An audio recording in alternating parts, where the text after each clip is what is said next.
Staff. With more scenic views than you can imagine, a day at Owl's Nest is much more than a day of golf. It is a golfing experience. Owl's Nest has been voted one of the top 10 best golf courses in New Hampshire and has been providing the perfect place for corporate golf outings, fundraisers, and tournaments for 10 seasons. Visit owlsnestgolf.com or call 888-OWL-NEST for information on great golf and stay packages. That's owlsnestgolf.com. Do you have all the business you can handle? If you're like most businesses these days, you are always looking for more happy customers. At Epitome Mobile, they can help you do that. Now you can get more business by communicating with them by using the one device that everyone has with them, their phone. Want to convert more of these prospects into paying customers? Add a downloadable smartphone application like the one WGAM the game has and offer it to your customers. At Epitome Mobile, they can help you create your own customized downloadable smartphone application that runs on all the latest smartphones and use it to help promote your business. With your own application, you can have customers be in constant contact with your product offerings and provide them instant discounts and coupons to generate more business. Pricing starts at as little as $89 per month. To get more information, visit www.mobileappsne.com or call 978-764-1310. Hi, I'm Melanie Bloom, National Spokesperson for the Coalition to Prevent DVT. Deep vein thrombosis, or DVT, is a blood clot, usually found in your leg, that can break loose and travel to your lungs. Last year, approximately 300,000 people died from DVT-related complications.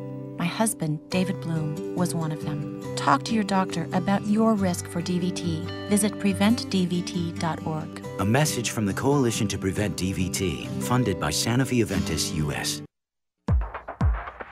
You're at the starting line of another hour of New Hampshire's best sports on WGAM, The Game. This is the Golf New England radio show with J.J. Truman on Sports Radio WGAM The Game. And it's brought to you by Golf and Ski Warehouse, featuring Northern New England's largest golf selection at everyday low prices, locally owned and operated since 1989. Owl's Nest Golf Club. Visit owlsnestgolf.com for information on great golf and stay packages. Golf USA, the brands, the selection, the know-how. Before you go to play, go to Golf USA, located at 707 Milford Road in Merrimack. Amherst Country Club. Make your tee time today at amherstcountryclub.com. Welcome to the New England Golf Radio Show. I am J.J. Truman. I got Chris Arcan behind the board. Chris, how are you doing this morning? Doing well. Good morning, J.J. Good morning, everybody. We have a great show lined up for you today. We are going to recap the John Deere from last week, which Steve Stricker won in surprising fashion, I'll say. He hit it in the bunker on 18, and I got to be honest, I thought they were going to playoff holes, but he holed out a putt off the 18th green, and it was just unbelievable. We're gonna talk about the British Open. We're going to have the New Hampshire Amateur finalist Nick McDonald from Hanover Country Club on, and then we're going to have the New Hampshire Amateur winner Jim Silly from Beaver Meadow Golf Club on. Talk to those guys, talk about the event. I was there all week. Big shout out to the New Hampshire Golf Association. They did a great job over there at Nashua Country Club. It was a phenomenal event. It was fun to be there. We had great weather. People were in good spirits all week, and it was great to watch those guys play over there all week. So let's get right into the John Deere. Steve Stricker wins it for the third time in a row in just eventful fashion, I'll say. He hits it in the bunker off of 18. Everybody's looking at him saying there's no way he's going to hit this on the green. He pulls out the 6-iron, hits it over the green, holds the putt from about 35 feet off the back of the green to win the event. Goes birdie on 17, birdies 18. It was just unbelievable. Him and Kyle Stanley were battling for the lead all day, and I got to be honest, I just did not think Steve Stricker was going to get it done in regulation, and he pulled it off, and people were amazed, hit an amazing shot, and had the putter rolling all week. Obviously, he made that putt on the 18th from about 35 feet off the green. Had 100 putts on the week, which just lets you know that dude can absolutely roll the rock. When he gets the putter rolling, he is one of the best in the business. 100 putts on the week. When you think about that in 4 rounds, just amazing. Third time in a row, as I said, he won the event. Are they going to name it the Steve Stricker Open? What do you think, Chris? Steve Stricker Open next year, or are they just going to skip the John Deere, call it the Steve Stricker Open? I don't know. As superstitious as most of these golfers are, I bet he would flip out if they called it something other than what it is, because he dominates it this one tournament for some reason. I mean, he just can't lose. Yeah, even when all odds are against him and there's no way he's going to make the shot, he still wins the John Deere Open. So I don't think he wants to change in there. Yeah, even though I picked him, he still won it, and I've been putting the jinx on people lately. So I picked him. I picked him on Sunday. He was in the lead. It was basically his tournament to win, and he did that. And it was just an eventful fashion, like I said. And a Midwest guy, good to see him win. He's over at the British this week, playing pretty well, but I just think it was great for him to win, and he actually held back the tears on 18, which is surprising. Usually he cries on camera, but he did not cry. He was close. He had a little flutter there. I thought the tears were going to flow, and I know, Chris, you love it when he cries after he wins, right? There's no crying in golf. There's no crying in golf, right? So Stricker, great job last week winning that John Deere. He's over at the British, as I said, held back the tears. Good for him. All good things over there. Let's jump right into the British. It's extremely windy today. We got it on the TV here. It looks like these guys are going to be battling the wind throughout the afternoon. Who knows what the weather is going to bring? There's supposed to be some rain. Who knows what will happen? You never know. The weather in England is much like it is here in New Hampshire. Every 15 minutes, it's a different forecast. You never know what's going to happen over there. Interestingly enough, Phil Mickelson is on a tear. 3 birdies today thus far, and just absolutely striking it well. And somebody we got to talk about, because he's not a guy that knows how to play links golf, or maybe it's not that he doesn't know how to play links golf, but hasn't proven himself on a links golf course. Has he figured this out? Has he figured out how to play links golf? When he came out and said, hey, I don't play links golf that much, I'm just going to go out there and swing and have some fun and, talk to some British people or whatever, you know what I mean? Like when he had that little speech. Yeah. Part of me thought, wow, what is this guy talking about? Is a professional golfer saying, oh, I don't even care about that? But another part of me thought he might go out there and do really well, because he's not expected to do very well, and he doesn't think he's going to do very well, so he's just going to go out and just let her rip. Right. And that's exactly what he's doing. Yeah, absolutely. And somebody that goes out on the golf course with no expectations certainly performs better than somebody that does go out there with expectations. If you get it in your mind, oh, I need to go out and shoot 65 today, and you put that pressure on yourself, you become tight, and when you make a bogey, you think, oh, now I got to get one back, and you're not thinking about what you should be thinking about. You should be thinking about hitting golf shots, and I think you're right. I think Phil has got that free-flowing mindset right now, and it's certainly helping him out. He's absolutely looks confident on this golf course. He never looks confident on a links golf course, or at least he hasn't in the past, and he's just striking it really, really well. So somebody to watch out for today for sure. We did a little introduction to the British last week. Par 70 golf course in Royal St. George in Sandwich, Kent, England. Interesting holes, 15, 16, 17, 18. 15, hardest par 4 in links golf. Certainly going to be a factor today. 16, short par 3, definite birdie hole for these guys. 17, long par 4. And 18, if you've been watching the coverage, they have that little shot tracer on there, which I think is phenomenal. I love watching the guys ball flight. You can see how much these guys draw it, or they cut it back into the fairway. But definitely going to be a factor today. I would not be surprised if it came down to that hole this afternoon, the 18th. And you got to hit a good drive. You're actually driving it right over the 17th green, which I think is interesting. Guys could be putting, and they got to tell them to step aside. Hey, I got to hit my driver. Day one, an interesting event, an eventful day. Tom Lewis, an amateur, tied for the lead. Now, Tom Lewis, a guy who's his parents named him after Tom Watson, which he played with Tom Watson in the first round. Unbelievable. Shoots a 5 under, it drops a 5 under 65. Unbelievable round for him. Chris, would you name your kid after an athlete? Or a golfer, nonetheless? I'd name my pet after an athlete, maybe. I don't know about a golfer. The thing is, though, with golfers, it's like I don't know. I'm really on the fence about all that. I know people who have named their kids after athletes, and I know people who have named their pets after athletes. I think the pets is a little easier. So you'd name your dog Tiger, but not your son, or maybe your daughter. No, I don't know if I name him Tiger, but Ernie maybe, or Phil after this one's over. Yeah, well, depending on what Phil does, he might deserve a pet named after him. You never know. I think that's an interesting thing. He's named after Tom Watson, plays with Tom Watson. As I said, shot and he got to watch Tom get a hole in one. Yeah, absolutely. Tom drops a hole in one, which is another great experience for the kid. I mean, Tom Lewis, that will be a name in golf and has been in the past. If you follow golf like I follow it, you know who the guy is. 20-year-old, really, really good player.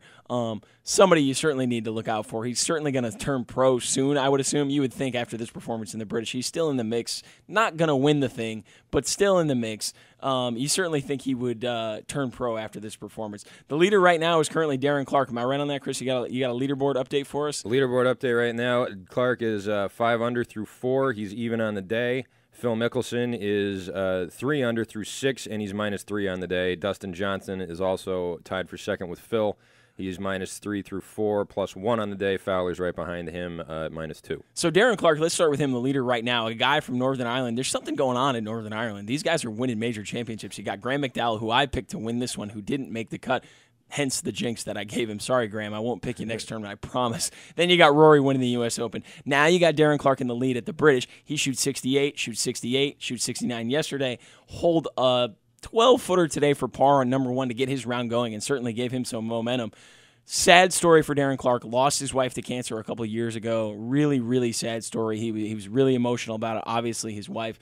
And came out and played a tournament not too long after and played really well and was crying. And you can imagine the emotions that were going through his body when that happened. And certainly he's still got a little bit of that grieving process, I guess, in his system. When he's in contention, of course, the media talks about it, and that makes him remember that. So certainly a tough situation for him. Great guy, though. A lot of fun. A guy that you would definitely want to sit down and have an adult beverage with any day of the week and chat with. No question about that. He's seeking to become the first British Open winner to post 4 rounds in the 60 since Tiger Woods in 2000, which I think is interesting. I mean, that just tells you how hard the British Open plays. No one's had 4 rounds in the 60 since 2000 when Tiger did it. He's won 13 times on the European Tour. A lot of wins there. Certainly an experienced guy, and like I said, a really good guy. Not sure what he's going to do today. He looks comfortable, as I said. He got some momentum going, and he made that par on number 1. What do you think about him throughout the day, Chris? Do you think he's just holding on for dear life, or is he confident enough right now to take this thing? He's about as confident as anybody else out there, I'd say that. It just his demeanor. He's walking up to these holes, making these putts, hitting some shots into the wind that you don't think are going to go anywhere near where he wants them to, and then they land right on the green. I mean, he's really... Maybe some of it's luck. Maybe he's got somebody up there, blowing those balls for him. But he's really doing it, and he looks like he can just keep doing it all day. Yeah, certainly looks confident. I would agree. I think he's got a great chance to win this thing, and you wouldn't say that typically about a guy that's been around that long. Usually they put a lot of pressure on themselves, but he looks really confident. He's playing with Dustin Johnson, who's in second, and Dustin Johnson absolutely bombs it. On the first hole, Dustin Johnson hit 3-wood, Darren Clark hit driver. Darren Clark's driver was actually shorter than Dustin Johnson's 3-wood, so I don't know if that's going to play into it. Him being the veteran that he is, I don't think the length will be an issue for him. I don't think that'll bother him that Dustin Johnson absolutely bombs it. Looks confident, certainly got a chance to win this thing. As Phil gives a fist pump, did he just make a birdie? It looks like he just that looked like a 25-foot putt almost. And Phil he's got it flowing, and he's freewheeling, and actually he made an eagle on the 5th. Got an eagle? Eagle on the 5th. So Phil right there, tied at the lead at -5 after 7. Unbelievable. He's got it flowing. Keeps that freewheeling mindset. This is going to be a great afternoon for sure. But let's get back to Dustin, one of Phil's good buddies. They play a lot of practice rounds together. He's certainly in the mix. He's got the length to win. He had the lead at the PGA last year. He had the lead at the U.S. Open. Shot an 81 at the U.S. Open. Absolutely blew that. Lost the PGA. We all know about him grounding his club in the bunker, or what was the supposed bunker at the PGA. A lot of publicity for that, a lot of controversy. Can he control his golf ball throughout the day and stay in the mix? Would be great to see those 3 guys stay in the mix. Dustin, Darren Clark, and Phil. What do you think? Dustin Johnson got a good chance to win this thing. Is he long enough? Can he keep the flight down? He's a guy that tends to hit it really high.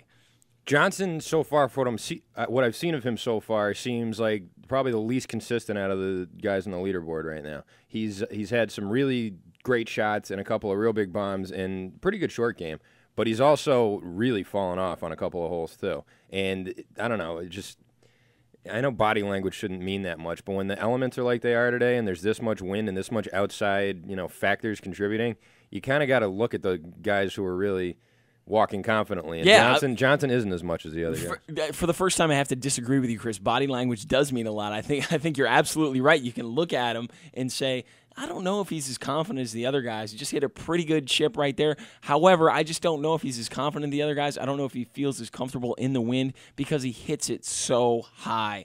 He does have Joe LaCava on the bag. We talked about that when Joe LaCava became his caddy, Freddie's old caddy. That's got to help him. Certainly got to be a calming influence on Dustin. Hopefully LaCava can get him calmed down and keep him in the mix. Now, let's get to Phil. Just made an eagle. Has he figured this thing out? I mean, I know we talked about him earlier. He's a U.S. Open runner-up, never won the British, never really played well, a guy that you want to see play well. Has he figured this thing out? I mean, as we said, it looks like he's in the mindset. Does he know this golf course? Can he compete throughout the day and get this thing done? The way he's putting right now, if he can get on the green at all, he's going to be okay, because this is about as well as he's putted in months, maybe all year. Yeah, no, absolutely. He's really doing great. And the putter is obviously a big thing in the British Link style golf. You got to putt it from off the green. You have to putt it from all sorts of places. And he looks just really, really confident out there, as we said earlier.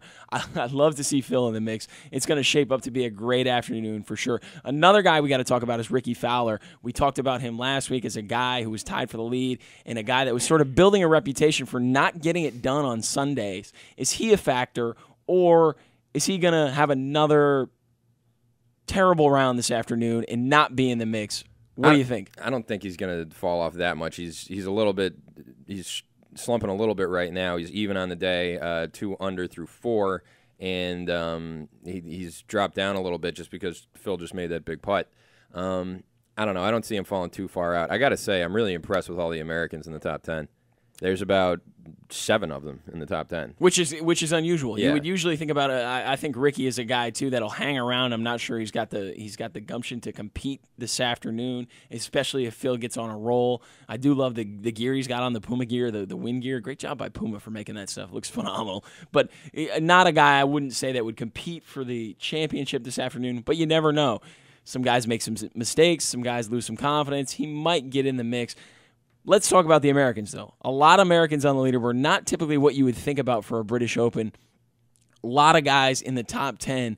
Usually the Americans struggle just because of the style of golf that they play. In America, you hit the ball really high. You fly it everywhere. When you go over to the British Open, you got to run it up. You got to run it around the whole golf course. It's a completely different style, and it seems that Americans struggle there because you have to change your mindset completely. Now, do you think that's a result of the weather yesterday? Weather was great yesterday. Guys took advantage of it. Sunny, not your typical British Open weather. Do you think that played a factor in the Americans doing well? Perhaps. I mean, there's so many in the top 10 that it's like the wind couldn't have only been pushing the Americans' balls into the fairway. You know what I mean? There's a lot of guys from a lot of other countries playing in this thing, and the Americans, I mean, they're all over this leaderboard. There's just red, white, and blue everywhere. I mean, in the top 4, we got Mickelson, Johnson, and Fowler. Then we got Thomas Bjorn, Rafael Jacqueline. After that, it's Davis Love III, Anthony Kim, Chad Campbell, Zach Johnson, and Lucas Glover in that order. 3 of them tied for 6th, and the other 3 tied for 9th. I mean, they're all over this top 10. Yeah, and I think the weather had something to do with it. It was sunny. It was like that California weather over there yesterday, and guys were probably feeling pretty comfortable. Today, a little bit more windy. Anthony Kim, a name that you just said, interesting to see him on the leaderboard. Not a guy that we've talked a lot about in the past couple weeks or even at all on this show. Guy that had a lot of expectations coming out. Didn't really live up to those expectations, was tagged as the next Tiger. Who isn't tagged as the next Tiger these days, I guess. But a guy that ton of talent, sometimes looks disinterested, sometimes, or rumored sometimes, to have some off-the-course issues. Who knows what happened or in Vegas earlier this year or last year when he supposedly got into it with a blackjack dealer. We don't really know the whole story. Had to withdraw from that tournament. We know if the PGA made him withdraw or what happened there. You never know what happened. But Anthony Kim, a guy that I'm surprised to see on the leaderboard. You surprised to see Anthony Kim up there? Not entirely. He's right now. He's 1 under and tied for 5th with Bjorn. He's really been playing a very consistent 3 rounds of golf so far. If he can keep it up today, I'll admit I wasn't expecting to see him up this high. But I did think he would make the cut, and I did think he'd be coming in at least have his name up there. But yes, I am surprised to see him up this high. I'm with you. I'm surprised, but I'm not shocked. He's a guy that's just got a ton of talent, and when he wants to show up, he shows up, and he plays well. There's no question about it. I watched him at the Travelers for a couple holes. Looked not so interested in his round. I'll just put it that way in a nice fashion to say he wasn't really interested in being there. It looked like to me, just hitting the ball around. He wasn't in contention, so I guess that kind of makes sense that he was sort of disinterested. But at the same time, like I said, ultra talented, a guy that can compete at any level at any time. As we watch Dustin hit a tee shot there to the par 3, comes up short, and his short game will certainly be tested on that shot. But Anthony Kim, certainly a guy with a ton of talent that can compete in these things no matter what, if he shows up and he wants to show up. Interestingly enough, something you need to watch out for today. They're showing Phil again. Phil having a lot of conversations with Bones Mackay throughout the morning. ESPN is doing a great job of miking these guys up and letting you listen in on their conversation. They have a running conversation about what club they're going to hit, how they're going to deal with the wind. Certainly interesting to hear that stuff. Bones Mackay, an experienced caddy, somebody that Phil certainly trusts. Is he a factor today? What if Bones makes a few mistakes? Do you think Phil's going to fire him if he makes a few misreads on the putt or misclubs him a few times? I mean, I doubt it. I don't think there's any way that the round Phil's having that no matter what Bones did, I don't think it could kill this right now. I do have to say though that Phil out there with his black shirt on. You remember that Missy Elliott video where she's wearing that big black trash bag? Did you just mention Missy Elliott on the with the wind flapping on his thing? He kind of looks Yes. like that video, doesn't he? Absolutely. I don't want to compare Phil. Oh, to what Missy. a shot! And he hits another shot inside of probably 10 feet. He'll have that left for birdie. Hit a nice little knockdown, something he's not known for. Lefty. And he's just got it rolling. This is going to be a great afternoon. As I said, this is shaping up to be just unbelievable with him in the mix. If he wins this thing, will this be the biggest surprise of the year? For me, it definitely will be.